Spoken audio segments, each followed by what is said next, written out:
Well, tonight, the deputy-involved shooting that left an unarmed Loxahatchee Groves man dead continues to rattle that community. Despite Palm Beach County Sheriff Rick Bradshaw saying his deputy was justified, some are disagreeing with what investigators are saying.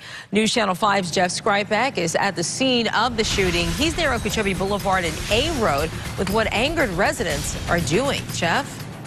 Well, this parking lot continues to be a constant reminder of where a PBS-owned deputy shot and killed 24-year-old Seth Adams. As you can see behind me, the memorial out here for Adams continues to grow, as does frustration among a community. Such strong feelings that it's now prompted a petition in the pursuit of justice.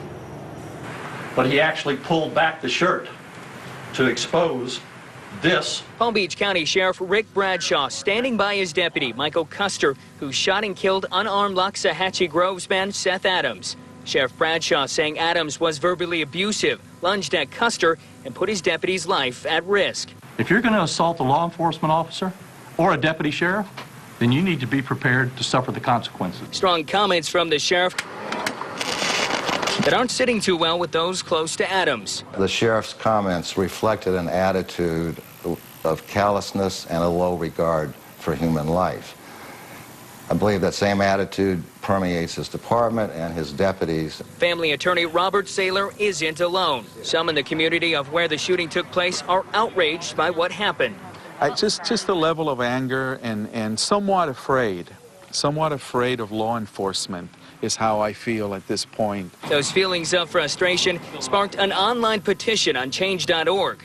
It calls for more information surrounding the shooting, petitioning the state attorney's office for a fair trial. I would say fair and right before him, and that I don't want to see him because I never really seen a bad bone in this young man's life. A much different depiction compared to Sheriff Rick Bradshaw's account. He insists his deputy was put in a life-or-death situation instigated by Adams, forced to fire his gun.